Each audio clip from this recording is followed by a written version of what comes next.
Planning से निकल करके कैसे आगे मक्के पर चढ़ाई की, और हक व बातिल का पहला मार्का बद्र के मैदान में पेश आया था। 17 रमजानुल मुबारक यौम बद्र है। अल्लाह के नबी सल्लल्लाहु अलैहि वसल्लम अपने 313 साथियों के साथ बद्र के मैदान में पहुंचे और हक और बातिल की पहली मारका आ रही थी। 313 में चंद लोगों के पास सवारियां थी, घोड़े थे, और चंद लोगों के पास एक एक तलवार थी, बाकी निहत्ते मुसलमान थे। मक्के के लोग 1000 की तादाद में हर किस्म के हथियार से लैस होकर के मक्के से निकले थे। मदीने मुनव्वरा में मुसलमानों पर हमला आवर होना और मदीने की ईंट से ईंट बजा देने का प्रोग्राम था। नबी करीम सल्लल्लाहु अलैहि वसल्लम पहुंचे और हक और बातिल की मारका आराई हुई। अल्लाह की मदद शामिल हाल थी और 313 निहत्ते मुसलमान अल्लाह का नाम लेकर के शहादत के जज्बे के साथ आप मैदान में डटे रहे, और अल्हम्दुलिल्लाह अल्लाह की मदद आई और मुसलमानों को अल्लाह पाक ने फतेह अता फरमाई। ये तारीख का एक हिस्सा है। मैं आपको इख्तिसार में ये बता रहा हूं कि आप इस तारीख को, ग़ज़वे बद्र की तारीख को पढ़िए, आपको अंदाजा होगा। कुरान करीम में अल्लाह पाक ने फरिश्तों की मदद भेजी थी, इसका तस्करा फरमाया है। हम तो ये मानते हैं कि सुपर पावर सिर्फ अल्लाह की जात है। वो जो चाहता है इस कायनात में वही होता है।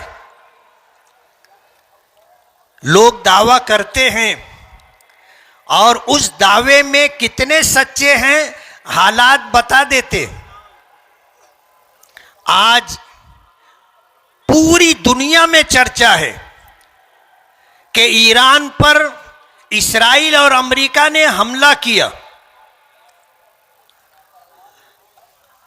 बगैर किसी वजह के। उनके अपने मफादात थे। ईरान कोई छोटा मुल्क नहीं है, उसका एक तारीखी पस मंजर है। सदियों से 1000 साल 2000 साल पुरानी सल्तनत है।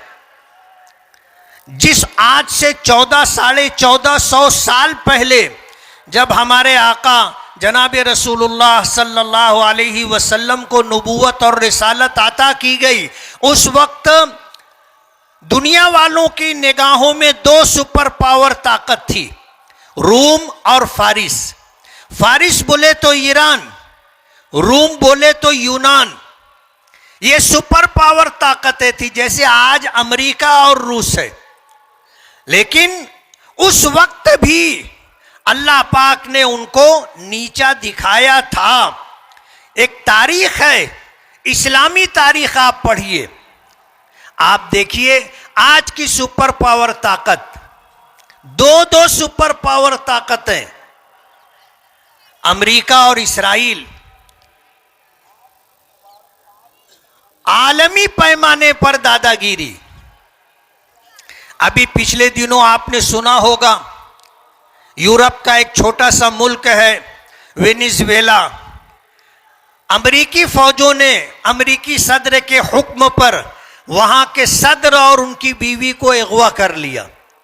जाते हैं, उनको राजमहल से उठा करके अमेरिका लेकर के चले जाते हैं और जेल की सलाखों के पीछे डाल देते।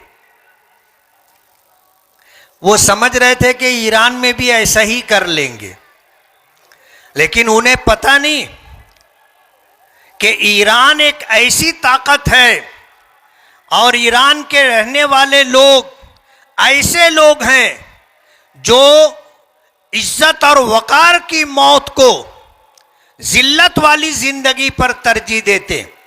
मरना पसंद है, लेकिन इज्जत और वकार के साथ मरना पसंद है।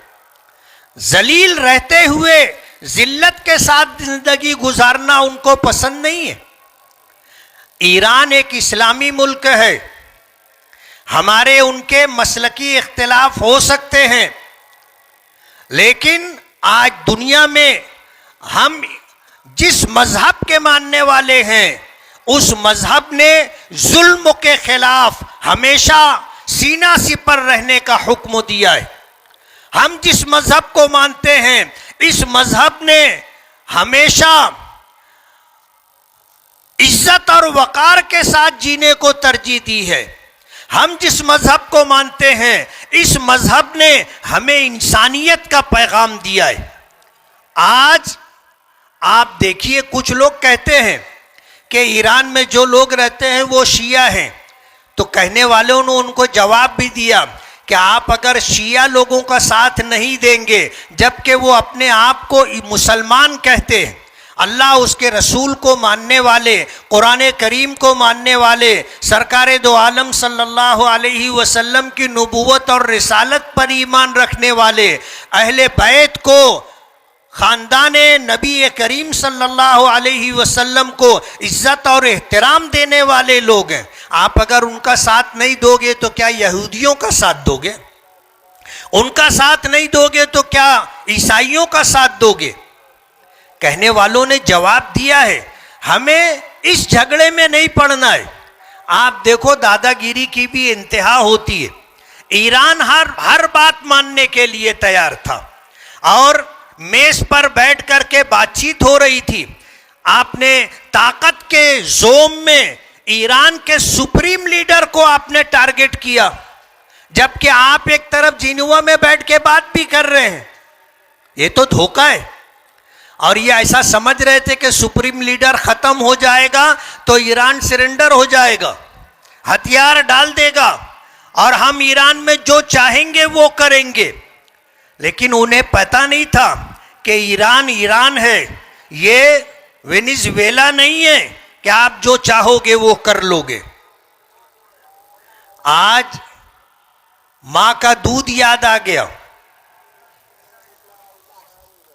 ईरान ने जिस तरह मुकाबला किया और अपने हक के लिए जिस तरह लड़ रहा है, उसने इस्राइल और अमेरिका को नाकों चने चबवा दिया और एक तारीख बनेगी। जरूरी नहीं है कि आदमी अक्सरियत में हो तो जीते, ऐसा जरूरी नहीं है। तारीख रही है कि हक पर रहने वाले अपने हक के लिए अगर लड़ते हैं तो उनके साथ अल्लाह की मदद होती है। आप देख लो आज के हालात, आज जिस तरह के हालात बने हैं, इन हालात के अंदर आज हम तो ये उम्मीद रखते हैं कि हक को गलबा और फतेह नसीब होगी और जुल्म करने वाले और बर्बरियत का इर्तिकाब करने वाले, इंसानियत को पामाल करने वाले और अपने घमंड और अपने ताकत के जोम और बलबूते पर अगर वो वर्ल्ड ऑर्डर चलाना चाहते हैं तो ऐसा मुमकिन नहीं है। हम तो ये मानते हैं सुपर पावर अल्लाह की है, ऐसा नहीं हो सकता।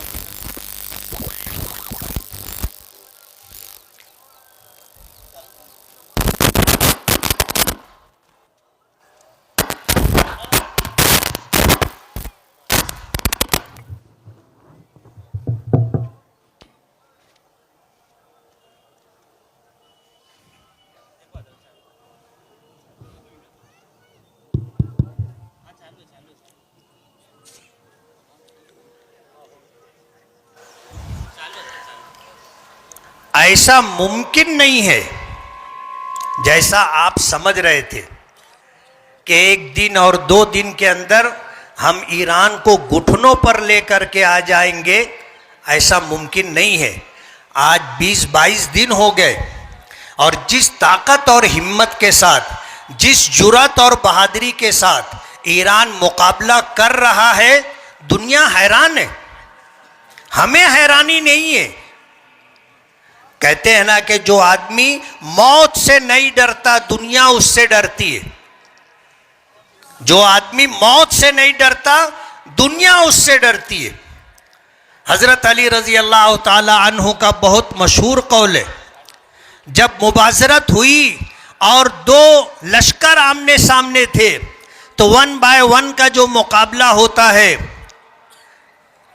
मुशरिकीन मक्का की तरफ से एक शख्स निकला जो उस ज़माने में अपने वक्त का सबसे बड़ा ताकतवर पहलवान माना जाता था।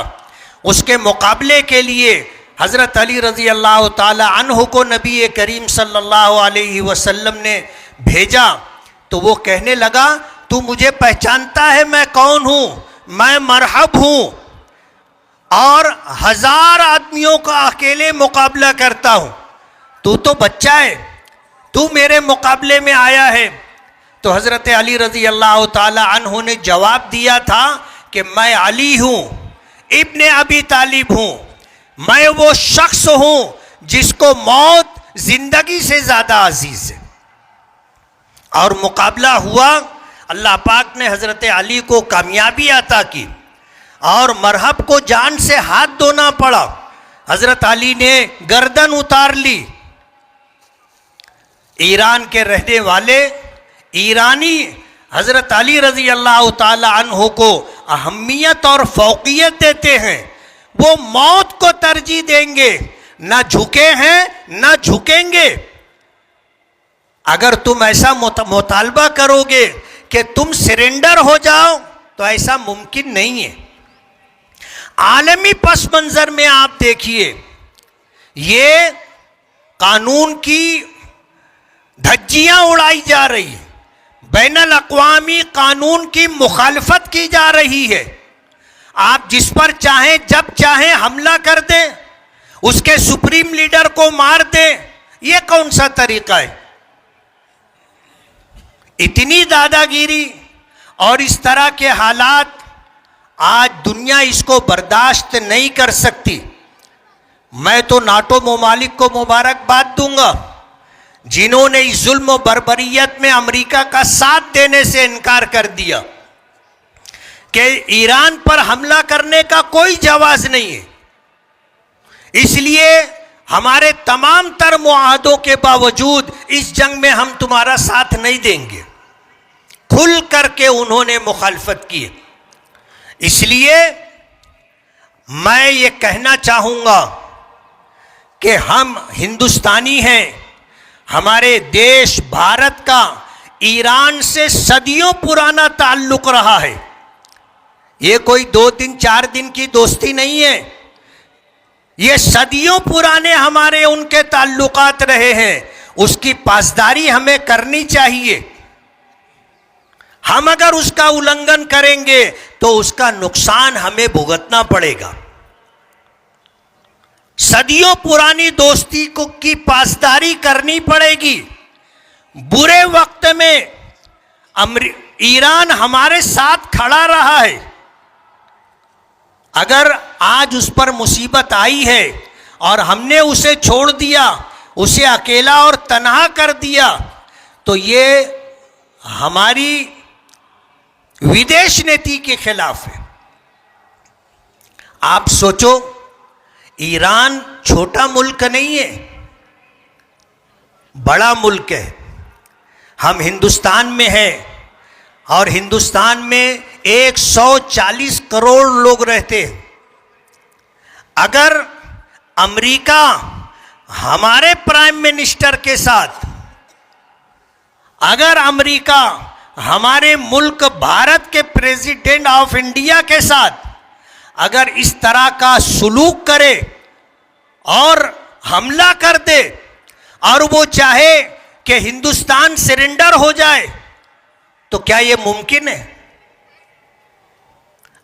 ईरान ने कहा है कि दुनिया के इंसाफ पसंद लोगों को खड़े होना चाहिए और इंसाफ की बात करना चाहिए। अगर आज हमने इसके खिलाफ किया तो हमें इसका नुकसान भुगतना पड़ेगा। किसी शायर ने कहा है ना कि मैं आज जद पे हूं, तुम खुशगुमान मत रहना। मैं आज जद पे हूं, तुम खुशगुमान मत रहना। चिराग सबके बुझेंगे, हवा किसी की नहीं। अगर ईरान में आज अपने आप को सुपर पावर कहने वालों को अगर फतेह नसीब होती है तो हमें भी अपनी खैर मना लेनी चाहिए। आज हालात ऐसे हो गए हैं कि इन हालात में जो कुछ हो रहा है ये नहीं होना चाहिए था। आज अमेरिका का प्रेसिडेंट, वहां का सदर जो कहता है हम सुन रहे हैं, हम खामोश हैं। बार बार वो एक ही बात को 70-80 मरतबा कह चुका और हम खामोशी के साथ सुन रहे हैं। हद हो गई। उसने 140 करोड़ इंसानों की, भारतीय लोगों की नुमाइंदगी करने वाले प्राइम मिनिस्टर ऑफ इंडिया के बारे में कहता है कि मैं अगर चाहूं तो इसकी राजनीति एक दिन में खत्म कर दूंगा। ये कौन सी बात हुई? आप हमारे मुल्क के प्राइम मिनिस्टर के बारे में इस तरह की बात करेंगे? लेकिन दुख होता है कि इतनी बड़ी बात सुनने के बाद भी हम खामोश हैं। ये नहीं होना चाहिए। आप 140 करोड़ लोगों की नुमाइंदगी कर रहे हैं। आप पूरी दुनिया पर दबाव बना सकते हैं। देश आपके साथ खड़ा है। लेकिन ये जो हरकतें हो रही हैं हमारे मुल्क भारत के लिए मुनासिब नहीं है। आज इस मौके पर जब हम लोग यहाँ जमा हुए हैं, मैं आपको पीछे भी ये पैगाम दिया कि हमारा देश तरक्की करे। और ये देश कब तरक्की करेगा? जब हम तरक्की करेंगे। और हमारी तरक्की कब होगी? जब हम तालीम हासिल करेंगे। मैंने माजी में ये बात कही थी, आप 2 जोड़े 4 जोड़े कपड़े कम बनाएं। आप अपने खाने पर, अपनी ज़रूरियात पर कम खर्च करें। आप एक वक्त भूखे रहना गवारा करें, लेकिन अपने बच्चों को आप पढ़ाएं, अपने बच्चों को दीनी तालीम दें, ताकि उसे ये मालूम हो कि मैं मुसलमान हूं और एक मुसलमान की क्या जिम्मेदारी होती है। वो समाज का एक अच्छा फर्द बनकर के जिंदगी गुजारे। जाहिर बात है ये चीज उसको तालीम से समझ में आएगी। असली तालीम आप दिलाइए। जब हमारे बच्चे डॉक्टर बनेंगे, इंजीनियर बनेंगे, प्रोफेसर बनेंगे और हमारे बच्चे यूपीएससी का एग्जाम देकर कामयाब होंगे, आईएएस ऑफिसर बनेंगे, आईपीएस ऑफिसर बनेंगे, तो जाहिर बात है कि हम भी तरक्की करेंगे और हमारी तरक्की के साथ देश भी तरक्की करेगा, हमारा समाज भी तरक्की करेगा। अल्लाह का बेपनाह करम और एहसान है कि अल्हम्दुलिल्लाह अब तालीमी बेदारी हम में आ गई और एक बड़ी तादाद तालीम हासिल करने पर लग गई और हमारे बच्चे डॉक्टर, इंजीनियर और दीगर मुकाबला जाती इम्तिहानों में कामयाबी पा करके आज अपने देश भारत की खिदमत कर रहे हैं। हर आने वाला साल अल्हम्दुलिल्लाह इस तादाद को बढ़ाता जा रहा है। हमें खुशी है, लेकिन इसी के साथ हमें इस पर भी तवज्जो देना ज़रूरी है कि हमारे बच्चे जहां तालीम हासिल कर रहे हैं वहीं उनकी अच्छी तरबियत भी होनी चाहिए। वरना कहते हैं कि इल्म इंसान को इंसान बना देता है, इल्म बेमाया को सुल्तान बना देता है। इल्म अल्लाह जिसे दे उसे ईमान भी दे, वरना ये वो है कि शैतान बना देता है। इब्लीस के मुताल्लिक आता है कि उसे अंबिया किराम अलैहिमुस्सलातु वस्सलाम की तमाम शरीयतों का इल्म है। तमाम शरीयतों का इल्म होने के बावजूद वो गुमराह है, तरबियत नहीं है।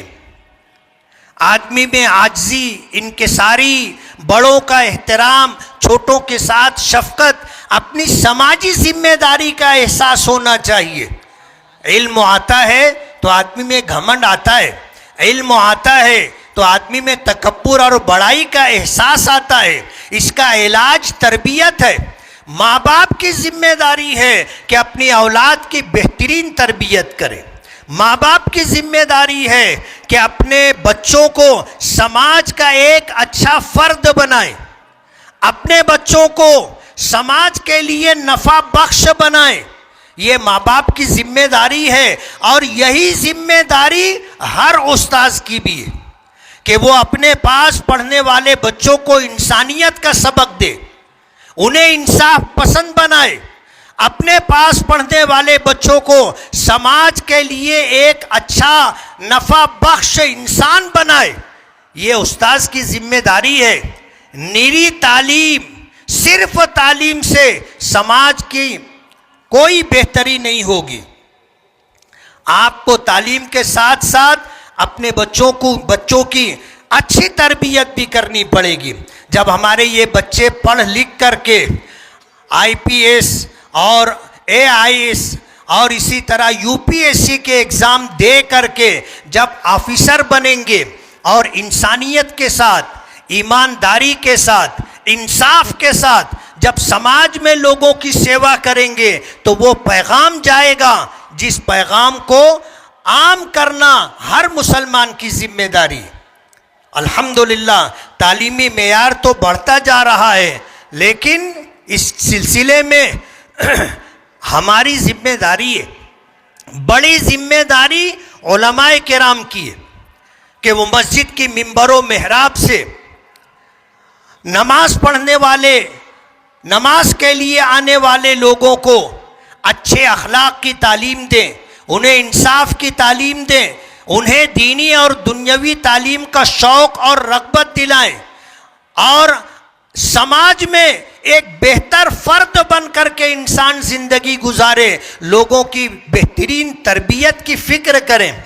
ये अइम्मा किराम की जिम्मेदारी है। आज इस मैदान से मैं अइम्मा किराम और उलमाए किराम को एक पैगाम देना चाहता हूँ।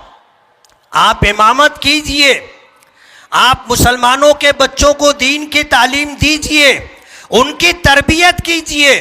आपने अपनी दीनी जिम्मेदारी, अपनी शरई जिम्मेदारी पूरी कर ली, लेकिन आपको अपने बारे में भी सोचना है।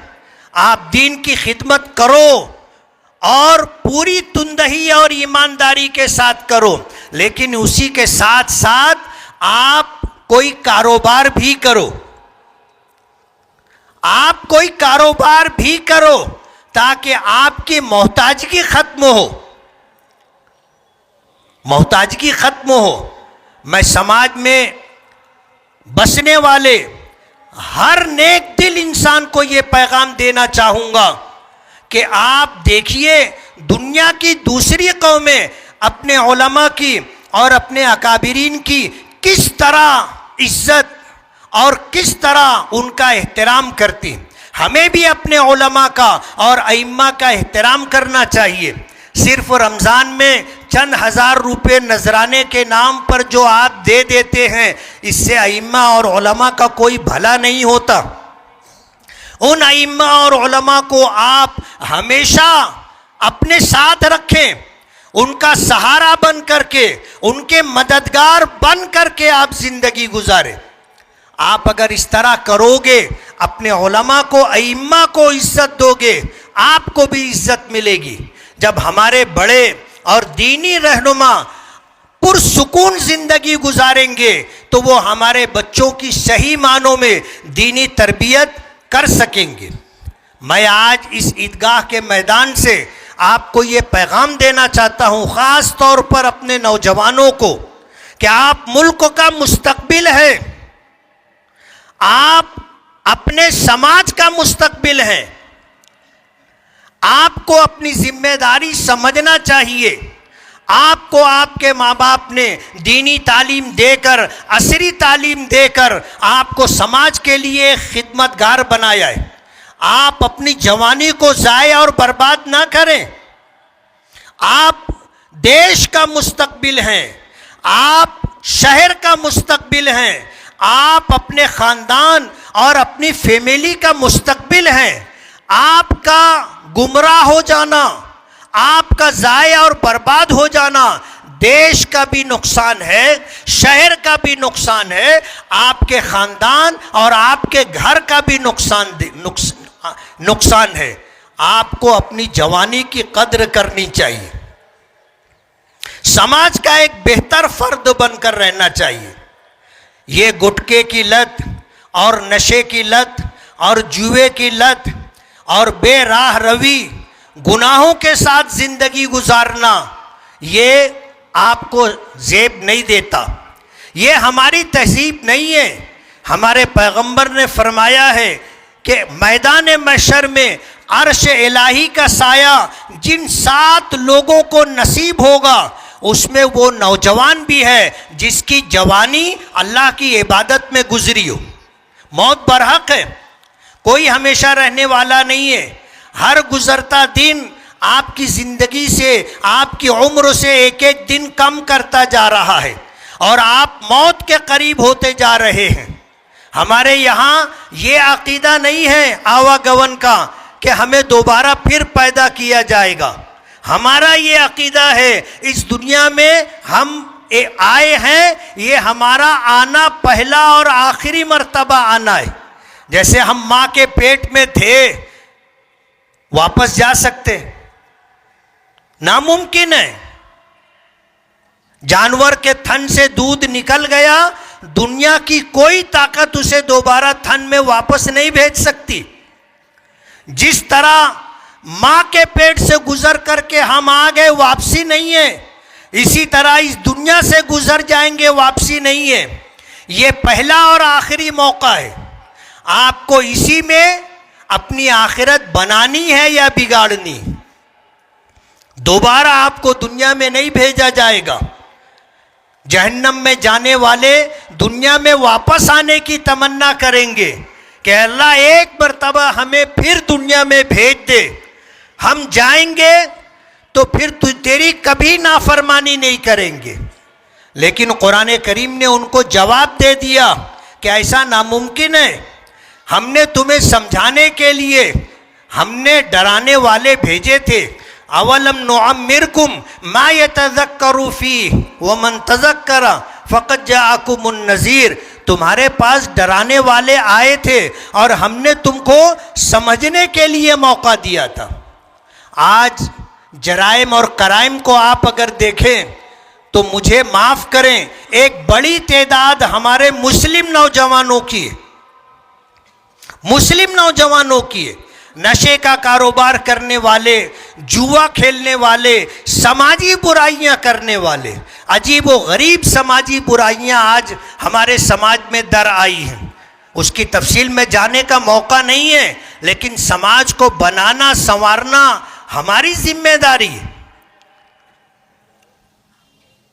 आज हमारा शहर इन जैसे मुद्दों को लेकर के बदनाम है। आप देखो, शहर के अंदर अतिक्रमण बढ़ता जा रहा है। रास्तों को अपने रास्तों पर कब्जा करके, अतिक्रमण करके उसको इस्तेमाल किया जा रहा है। रास्ते तंग किए जा रहे हैं और हम मुसलमान इसमें बदनाम हैं। जबकि हमारी शरीयत ने ये बताया कि अगर किसी की एक बालिश्त ज़मीन पर आपने कब्जा कर लिया तो कल क़यामत के दिन 7 ज़मीनों का तौक बना करके आपके गले में डाला जाएगा। 7 ज़मीनों का तौक बनाकर आपके गले में डाला जाएगा। जाहिर बात है ये कितनी बड़ी मुसीबत होगी, आप अंदाज़ा नहीं कर सकते। मैं आपको बताना चाहता हूँ, हम में बहुत सारे लोग हैं जिन्होंने शहर में अतिक्रमण किया है। रास्ता राहगीरों का हक है। आम इंसान, उसकी गुजरगाह है ये, आपने उस पर कब्जा करके रास्ता तंग कर दिया। मतलब ये कि पूरे शहर में रहने वाले इंसानों के हक पर आपने कब्जा कर लिया। ये एक ऐसा जुर्म और गुनाह है कि आप अगर माफी चाहोगे तो माफी मिलना मुश्किल है। आप किससे किससे माफी मांगोगे? आपने रास्ते पे कब्जा करके शहर भर के लोगों के हक पर कब्जा कर लिया है। ये हमारी शरीयत की तालीमात के खिलाफ है। आप यहां से अहद करके जाएं कि हम अतिक्रमण नहीं करेंगे, और अगर अतिक्रमण हमने कर लिया है तो हम अतिक्रमण खत्म करेंगे। और ये बात मैं इसलिए कह रहा हूं कि ये हमारी शरीयत का हुक्म है। मैं जो बात कह रहा हूं आपकी दुनिया और आखिरत की भलाई और खैरखाही के पेशे नज़र कह रहा हूं। आपने जिन ज़मीनों पर कब्जा कर लिया, अतिक्रमण कर लिया, आपने शहर भर के रहने वालों के हक पर कब्जा कर लिया है, आपको माफ़ी मिलना मुश्किल हो जाएगी। आज जिस तरह के हालात इस शहर में, क्या मुल्क भर में चल रहे हैं, पीछे आए थे हालात थे CAA, हालात थे NRC के, वो मरहला गुजर गया। मैं आपसे पूछना चाहता हूं कि CAA और NRC से आपका क्या बिगड़ा? अब SIR आया है, आप घबराइए मत, आपको डरने की, खौफ खाने की कोई जरूरत नहीं है। जो गैर मुल्की होगा और गैर कानूनी तरीके से हमारे मुल्क में आकर के रह रहा होगा और हमारा हक ले रहा होगा, उसके लिए सोचने की बात है। डरने की, घबराने की कोई जरूरत नहीं। आप अपने पेपर दुरुस्त रखिए, और अल्हम्दुलिल्लाह हमारे पास पेपर हैं, कागजात हैं, हमारे पास जन्म दाखिला है, हमारे पास LC है, हमारे माँ बाप हिंदुस्तानी हैं, उनके पास जन्म दाखिला है, हमारे माँ बाप के पास जायदाद खरीदी है तो जायदाद का जो है खरीदी खत है, ये हमारे हिंदुस्तानी होने का सबूत है। आपको घबराने की ज़रूरत नहीं है। आप कागजात दुरुस्त कीजिए। अगर आपके कागजात दुरुस्त हैं तो कोई आपको देश से निकाल नहीं सकता, कोई आपको जो है ओपन जेल में डाल नहीं सकता। आप वोटर लिस्ट में आपका नाम रहे, इस सिलसिले में आपकी बेदारी जरूरी है। आप देखिए कि वोटर लिस्ट में आपका नाम है या नहीं। अगर है तो वो नाम बाकी रहे, इसकी आप फिक्र कीजिए। आपने अगर मकान तब्दील कर लिया है, एक महल्ले से निकलकर दूसरे महल्ले में चले गए हैं, तो जो प्रोसीजर है आप उसे पूरा कीजिए, अपने नाम को बाकी रखिए। BLO को मैं कहना चाहता हूं कि आपको भी डरने की कोई ज़रूरत नहीं है। कोई भी ऐरा गैरा आपको धौंस धमकी दे करके किसी का नाम कटवाना चाहे तो आप ऐसा कभी मत करना। आप जिम्मेदार हैं। अगर आपकी वजह से किसी शख्स का नाम उसके रहते हुए वोटर लिस्ट से आपने अगर काट दिया तो दुनिया में तो जवाबदेही है, आखिरत में भी आपको जवाबदेही का सामना करना पड़ेगा। वोटर लिस्ट आप दुरुस्त कीजिए, उससे मना नहीं किया जा रहा है, लेकिन किसी के दबाव में आकर के आप किसी भारतीय, किसी हिंदुस्तानी का नाम वोटर लिस्ट से गलत तरीके से कम कर रहे हैं तो ये आपकी तरफ से ज्यादती है, जुल्म है, ये नहीं होना चाहिए। और आपको किसी से डरने की ज़रूरत नहीं है। मुल्क आपके साथ है, कानून आपके साथ है, सरकारी मिशनरी आपके साथ है, समाज आपके साथ है। और अगर कहीं हमारी ज़रूरत पड़े आप बता सकते हो, हम भी आपके साथ रहें। तो SIR से घबराने की कोई ज़रूरत नहीं है। आप हिंदुस्तानी हैं, अपने देश के वफादार रहें। हमारा झंडा तिरंगा झंडा है, ये हमें आज़ादी बताता है कि हम आज़ाद हैं। हमें कुर्बानी याद दिलाता है कि मुल्क की आज़ादी के लिए हमने कुर्बानियाँ दी हैं। हमारा ये तिरंगा हमें भाईचारा और इत्तेहाद और इत्तेफाक का दर्स देता है। हमें खौफ खाने की कोई ज़रूरत नहीं है। आपसे मैं कहना चाहता हूँ, देश के साथ वफादारी ये है कि आप देश के कानून की पासदारी करें। डॉक्टर बाबा साहब अम्बेडकर ने और उनके साथ उनकी टीम के लोगों ने मुल्क को जो संविधान दिया है, जो कानून दिया है, उसमें आपका हक बताया गया है। आपका पूरा पूरा हक है, आप देश के साथ वफादार रहें। और मैं आपको ये कहना चाहता हूं कि कानून की पासदारी करें। किसी भी मोड़ पर आप कानून हाथ में ना लें, आप कानून की खिलाफ वर्जी ना करें। माजी आदमी का पीछा नहीं छोड़ता। अगर आपने कोई गैर कानूनी काम किया है, आज नहीं तो कल आप कानून के दायरे में आएंगे। आप ऐसा न समझें कि कोई देखता नहीं है, देखता है। कानून की नज़र होती है, समाज की नज़र होती है। आप देखो, एप्स्टीन फाइल कहाँ की फाइल थी, किसने वो काम किया था? आप ऐसा समझ रहे थे कि किसी को पता नहीं है। हमारे बड़े कहते हैं कि दीवारों को कान होता है। मैं कहता हूं कि दीवार को आंख भी होती है। अगर कान है तो आंख भी होगी। दीवार अगर सुन सकती है तो देख भी सकती है। माजी आदमी का पीछा नहीं छोड़ता। आप किसी भी हाल में कानून की खिलाफ वर्जी ना करें। आप कानून के दायरे में रह करके आप जिंदगी गुजारें। आप कानून के दायरे में रह करके मेहनत करें, जद्दोजहद करें, कोशिश करें। आपके अंदर बेपनाह सलाहियत है। आप वो काम कर रहे हो और कर सकते हो जो दुनिया की दूसरी कौमें नहीं कर सकती।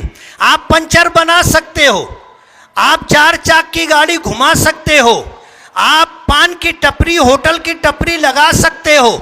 ये काम हम करते हैं, लेकिन हाँ, यही काम हम मेहनत के साथ करें। हम अपने आप को माली एतबार से मजबूत करने की कोशिश करें, अपने खर्चे कम करें, किफ़ायत शारी के साथ, कनात के साथ जिंदगी गुजारें। अभी मैं ईद का मौका है, बाजार में जामे मस्जिद है, मैं रोजाना देखता था खरीदी लोग इस तरह कर रहे हैं, कैसा लगता है जैसे फ्री में इनको पैसा मिल गया। फजूल खर्ची हो रही है। हमारे यहाँ शादियों में फजूल खर्ची होती है, बड़े बड़े खाने बनाए जाते हैं। जाहिर बात है, आपने 100 पायली, 200 पायली, 400 पायली पका भी लिया तो जाहिर बात है जिनको आप दावत दोगे वो उन लोगों के मुकाबले में कम है जिनको आपने दावत नहीं दी। गांव खाना तो आप तो क्या, आपके बाप भी नहीं कर सकते।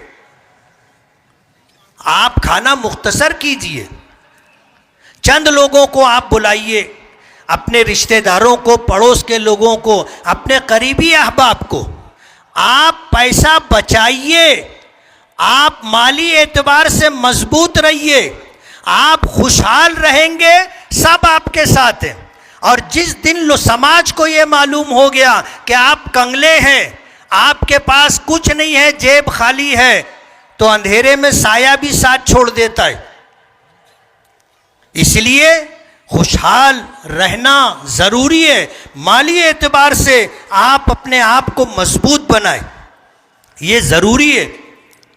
और वक्त हो चुका है, मुझे बहुत कुछ कहना था, ये मौका बार बार नहीं आता, लेकिन आपके लिए ये ज़रूरी है कि आप देश के वफादार रहें, कानून की पासदारी करें, अपने आप को माली एतबार से मजबूत और मुस्तहकम करें, अपने बच्चों को दीनी असरी तालीम दें, उनकी बेहतरीन तरबियत करें, जराइम से, कराइम से, नशा से, गुटखा खोरी से अपने आप को बचाएं। रातों रात मालदार बनने के चक्कर में आप किसी को धोखा ना दें, किसी का माल गसब ना करें, किसी की ज़मीन गसब ना करें। ये आपके लिए ज़रूरी है। ईद का मौका ज़िंदगी में साल में एक मर्तबा आता है, और आप यकीन मानिए सच्ची खुशी अपने माँ बाप, अपने बीवी बच्चे, अपने अहबाब, उन लोगों के साथ गुजारना चाहिए। अपने लोगों में आदमी होता है तो उसे खुशी का एहसास होता है। अब हैरत की बात है, जब ईद का मौका आता है लोग गांव बाहर निकल जाते, ईद का मौका आता है कश्मीर घूमने चले जाते, गोवा घूमने चले जाते, और वहां जाने के बाद होटल के कमरे में अकेले पड़े रहते। आपको घूमने से, सैर व तफरी से मना नहीं किया गया, आप जाइए, लेकिन ईद का मौका खुशियों का मौका होता है। ये आप अपनों के दरमियान गुजारेंगे तो आपको खुशी नसीब होगी। हमारे नौजवानों से मैं कहना चाहूँगा, हर ईद के मौके पर, हर खुशी के मौके पर हमें ये हादसात की खबरें सुनने में आती। 3-3 सवारी, 4-4 सवारी टू व्हीलर पर बैठ करके शहर के बाहर निकलते हैं, और तेज रफ्तारी के साथ गाड़ी चलाना, खतरात मोल लेना, रिस्क लेकर के चलना। हादसा होता है, आदमी माजूर हो जाता, हाथ पैर टूट जाता, आदमी हॉस्पिटल में एडमिट हो जाता, और अगर जान से हाथ धोना पड़ गया, आदमी मौत से दो चार हो गया, तो उसकी भी खुशी ख़त्म, घर वालों की भी खुशी ख़त्म, पूरा ख़ानदान मुतासिर हो जाता है। इसलिए खुशी का मौका अपने घर वालों के साथ, अपने ख़ानदान के साथ गुजारिए। सैर व तफरी के लिए 11 महीने बल्कि 12 महीने पड़े हैं, आप कभी भी घूमने के लिए जा सकते हैं, लेकिन ईद के मौके पर आप सही मानों में अगर खुशी के साथ दिन गुजारना चाहते हैं तो आप अपने अहलो अयाल, रिश्तेदारों के साथ, दोस्त अहबाब के साथ आप अपना वक्त गुजारें। समाज के अंदर, ख़ानदान के अंदर रिश्तेदारियों को, ताल्लुकात को बना करके रखिए। ये रिश्तेदारियाँ, ये ताल्लुकात और ये समाजी माहौल अगर साजगार रहेगा तो आप समझिए कि आपके बेशतर मसाइल हल हो जाएंगे। ये आपकी जिम्मेदारी है। नबी करीम सल्लल्लाहु अलैहि वसल्लम ने फरमाया कि मन अहब्बा अन युबसत लहू फी रिज़्क़ी, को जो शख्स ये चाहता हो कि अल्लाह उसको कुशादा और फराख रोज़ी अता करे, वयुनसा लहू फी असरी, और समाज में उसका नाम इज्जत के साथ लिया जाए, फल यसिल रहीमा, तो वो सिला रहमी करे, रिश्तेदारियों को जोड़ करके रखे।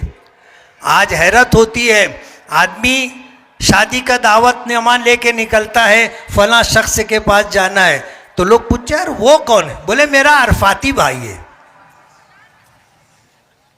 मेरा अरफाती भाई है, हमने उम्रा साथ में किया है। ऐसे लोगों को आप दावत दे रहे हो। भाई बहन जो हैं उनका हक आपने खा लिया, दबा लिया, उनको आप अपनी खुशियों में नहीं बुलाते। सगे भाई बहनों को आप नज़रअंदाज कर रहे हो, अरफाती भाई को आप तरजीह दे रहे हो। जबकि हमारे आका ने फरमाया कि अगर ये चाहते हो कि अल्लाह तुम्हें कुशादा फराख रोज़ी दे और समाज और मुल्क में, ख़ानदान में आपको इज्जत और एक नेक नामी के साथ याद किया जाए, फल यसिल रहीमा, तो आप रिश्तेदारी का पासो लिहाज रखिए। आखिरी बात कहना चाहूँगा, आज मुल्क बड़े अजीब व गरीब हालात से गुज़र रहा है। हमें अपनी जिम्मेदारी पूरी करनी, अमन व अमान कायम रहे, शांति बरकरार रहे, लाइन ऑर्डर बाकी रहे।